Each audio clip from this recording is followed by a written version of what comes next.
Hi friends, welcome to my channel. ನಾವಿರೋದು west ಬೆಂಗಾಲಲ್ಲಿ. ನಮ್ಮ ಹಸ್ಬೆಂಡು CSF ವರ್ಕ್ ಮಾಡ್ತಿದ್ದಾರೆ. ಹಾಗಾಗಿ ನಿನ್ನೆ ಟೈಮ್ ಇತ್ತು ಅಂತಂದು ಮಂತ್ಲಿ ಗ್ರಾಸರಿ ಶಾಪಿಂಗ್ ಅಂತ ಇಲ್ಲೊಂದು ರಿಲಯನ್ಸ್ ಮಾರ್ಟ್ ಇದೆ. ರಿಲಯನ್ಸ್ ಮಾರ್ಟ್ಗೆ ಹೋಗಿ ಸಾಮಾನೆಲ್ಲ ತಗೊಬಂದ್ವಿ. ಇಲ್ಲಿ ಕೆಲವೊಂದು ಕ್ಲಿಪ್ಪಿಂಗ್ಸ್ಗಳೆಲ್ಲ ತಗೊಂಡು ನನಗೆ ಏನೇನು ಐಟಮ್ಸ್ಗಳು ಬೇಕೋ ಅವೆಲ್ಲ ಶಾಪ್ ಮಾಡಿ ಬ್ಯಾಸ್ಕೆಟ್ಗೆ ಹಾಕ್ಕೊಂಡು ಕೆಲವೊಂದು ವೀಡಿಯೋಸ್ ಮಾಡ್ಕೊಳ್ಳಿ ಅಂತ ಹೇಳಿದ್ದೆ. ಮಾಡ್ಕೊತಾ ಇದ್ದಾರೆ ನಮ್ಮ ಹಸ್ಬೆಂಡ್.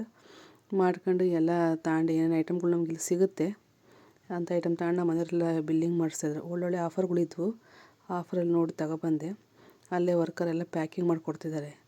ಪ್ಯಾಕಿಂಗ್ ಮಾಡಿ ಆಚೆ ಬಂದು ಇಲ್ಲಿ ವಿಪರೀತ ಚಳಿ. ಎಲ್ಲ ಅಂಗಡಿಗಳು ಬಾಗಿಲಾಕ್ಬಿಟ್ಟಿದ್ರು. ಏನನ್ನ ಸ್ನ್ಯಾಕ್ಸ್ ಇದೆಯೇನಂತ ನೋಡಿದ್ವಿ. ಎಲ್ಲ ಅಂಗಡಿ ಬಾಗಿಲಿಂದ ಸೀದಾ ಅಲ್ಲಿಂದ ನಮ್ಮ ಕ್ಯಾಂಪಸ್ ಒಳಗೆ ಒಂದು ಹೋಟೆಲ್ ಇದ್ದಾವೆ. ಆ ಹೋಟೆಲಲ್ಲಿ ಚಿಕನ್ ನೂಡಲ್ಸ್ನ ಆರ್ಡ್ರ್ ಮಾಡಿಬಿಟ್ಟು ಚಿಕನ್ ನೂಡಲ್ಸ್ನ ನಮ್ಮ ಹಸ್ಬೆಂಡ್ ಬಂದು ಲೆಗ್ ಪೀಸ್ ಆರ್ಡ್ರ್ ಮಾಡಿ ಲೆಗ್ ಪೀಸ್ ತಗೊಂಡಿದ್ರು. ಮನೆಗೆ ತಿನ್ನಲ್ಲ ಅಂತಂದು ಲೆಗ್ ಪೀಸ್ ತಗೊಂಡು ನಾವು ಚಿಕನ್ ನೂಡಲ್ಸ್ ತಗೊಂಡಿದ್ವಿ. ಟೇಸ್ಟ್ ತುಂಬ ಚೆನ್ನಾಗಿತ್ತು.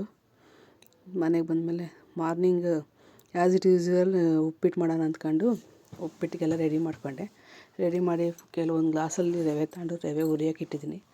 ಈ ಕಡೆ ಸೈಡ್ಗೆ 3 ಗ್ಲಾಸ್ ನೀರು ಹಾಕಿದ್ದೀನಿ, ಬಿಸಿನೀರು. ಆ ರವೆ ಹುರಿಯೋದಕ್ಕೆ ಒಂದು ಟೇಬಲ್ ಸ್ಪೂನ್ ತುಪ್ಪ ಹಾಕಿ ಹುರ್ಕೋಬೇಕು. ಚೆನ್ನಾಗಿ ರೆಡ್ ರೋಸ್ಟ್ ಆಗೋವರೆಗೂ ಹುರಿಬೇಕು ರವೆನ. ಆಮೇಲೆ 4 ಟೇಬಲ್ ಸ್ಪೂನಷ್ಟು ಆಯಿಲ್ ಹಾಕಿ ಎಣ್ಣೆ ಕಾದ್ಮೇಲೆ ಸಾಸಿವೆ ಹಾಕಬೇಕು.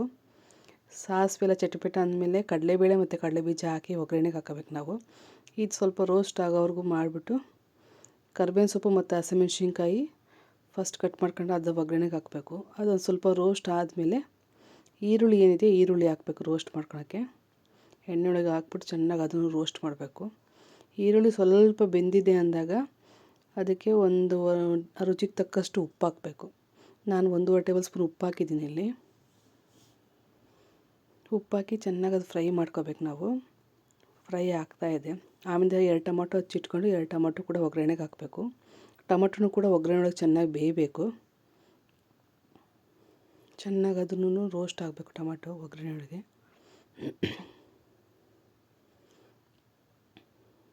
ಒಗ್ಗರಣೆ ಚೆನ್ನಾಗಿ ಬೆಂದ ಮೇಲೆ ಒಂದು ಸ್ವಲ್ಪ ಅರಿಶಿನ ಪುಡಿ ಹಾಕಬೇಕು. ಅರಿಶಿನ ಪುಡಿ ಹಾಕಿದ್ಮೇಲೆ ಹುರಿದಿಟ್ಟಿರೋಂಥ ರವೆನ ಈ ಒಗ್ಗರಣೆ ಒಳಗೆ ಹಾಕ್ಕೊಂಡು ಚೆನ್ನಾಗಿ ಮಿಕ್ಸ್ ಮಾಡಬೇಕು ನಾವು. ಚೆನ್ನಾಗಿ ಒಗ್ಗರಣೆಗೂ ಮತ್ತು ಈ ರವೆ ಎರಡೂ ಮಿಕ್ಸಪ್ ಆಗಬೇಕು. ಚೆನ್ನಾಗಿ ಮಿಕ್ಸ್ ಆದಮೇಲೆ ಬಿಸಿನೀರು ಇಟ್ಕೊಂಡಿರ್ತೀವಲ್ಲ, ಈ ಅಳತೆ ಹೆಂಗಪ್ಪ ಅಂದರೆ ನಿಮಗೆ ಉದುರು ಬೇಕು ಅಂದರೆ 1 ಗ್ಲಾಸ್ ರವೆಗೆ 2 ಗ್ಲಾಸ್ ನೀರು ಹಾಕೋಬೇಕು. ಸ್ವಲ್ಪ ಮೆದುವಾಗಿ ಬೇಕು ಅಂದರೆ 1 ಗ್ಲಾಸ್ ರವೆಗೆ 3 ಗ್ಲಾಸ್ ನೀರು ಹಾಕ್ಬಿಟ್ಟು ಬಿಸಿ ಮಾಡಿ ಇಟ್ಕೋಬೇಕು. ಇದು ಚೆನ್ನಾಗಿ ಇದನ್ನು ಒಗ್ಗರಣೆ ಒಳಗೆ ನಾವು ಹುರಿಬೇಕು. ಇದು ಸಿಮ್ಮಾಗಿ ಇಟ್ಕೊಂಡು ಹುರಿಬೇಕು. ಒಂದು 4 ನಿಮಿಷ ಹುರಿದ್ರೆ ಚೆನ್ನಾಗಿ ರೋಸ್ಟ್ ಆಗುತ್ತೆ. ರೋಸ್ಟ್ ಆದಮೇಲೆ ನಿಧಾನಕ್ಕೆ ಕಾದಿರೋಂಥ ಬಿಸಿನೀರನ್ನ ನಾವು ಮಾಡ್ಕೊಂಡಿದ್ದೀವಿ ರೆಡಿ ಆ ಮಿಕ್ಸ್ ಅದರೊಳಗೆ ನೀರು ಹಾಕಬೇಕು. ಗಂಟೆನಾಗಲ್ಲ, ನಿಧಾನ ತಿರುಗಿಸ್ಕೋಬೇಕಷ್ಟೇ. ಸ್ವಲ್ಪ ಬಿಸಿ ಇರುತ್ತೆ ನೋಡ್ಕೊಂಡು ಹಾಕಡಿ. ಈಗ ಚೆನ್ನಾಗಿ ತಿರುಗಿಸ್ಬೇಕು. ಸಿಮ್ಮಲ್ಲಿಟ್ಟು ತಿರುಗಿಸ್ಬೇಕು. ಇದನ್ನು ಉಪ್ಪಿಟ್ಟು ಎಲ್ಲರಿಗೂ ಬರುತ್ತೆ. ನಾನು ಈ ಥರ ಮಾಡ್ತೀನಿ, ಒಂದ್ಸರಿ ಈ ಥರ ಟ್ರೈ ಮಾಡಿ ನೋಡಿ ಅಂತ ನಾನು ವೀಡಿಯೋ ಹಾಕಿದ್ದೀನಿ. ಮಾರ್ನಿಂಗ್ ಹೆಂಗಿರೋ ಟಿಫನ್ ಮಾಡಿದ್ನಲ್ಲ ಆ ಥರ ರೀತಿ ವೀಡಿಯೋನು ಮಾಡ್ಕೊಂಡೆ. ಈ ಥರ ಮೆದುವಾಗಿ ಬೇಯುತ್ತೆ.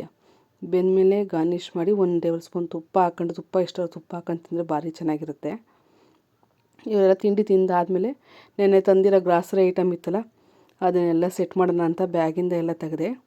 ಅಲ್ಲಿ ಡೈಜೆಸ್ಟಿವ್ ಬಿಸ್ಕಿಟ್ ಚೆನ್ನಾಗಿತ್ತು ಅನ್ಸು. ಗೆಸ್ಟ್ಗಳು ಬರ್ತಾಯಿರ್ತಾರೆ, ಅವ್ರು ಕೊಡೋಕ್ಕಾಗತ್ತೆ ಅಂತಂದು ತಗೊಬಂದ್ವಿ. ತುಪ್ಪ, ಈ ಆಶೀರ್ವಾದ ಆಟ ಚೆನ್ನಾಗಿರುತ್ತೆ, ತಂದು ಅದೊಂದು ಸರಿ ಟ್ರೈ ಮಾಡಿ ನೋಡಿ. ಟೇಸ್ಟ್ ತುಂಬ ಚೆನ್ನಾಗಿರುತ್ತೆ ರೊಟ್ಟಿದು. ಮತ್ತು ರವೆ ಐಟಮ್ಸ್ಗಳೆಲ್ಲ ಅಲ್ಲಿ ಒಂದೇ ಜಾಗದಾಗೆಲ್ಲ ಸಿಕ್ಬಿಡುತ್ತೆ ಅಂತಂದು ತಿಂಗಳ ನಾವು ರಿಲಯನ್ಸ್ ಮಾರ್ಟ್ಗೆ ಹೋಗಿ ಎಲ್ಲ ತಗೊಬರ್ತೀವಿ.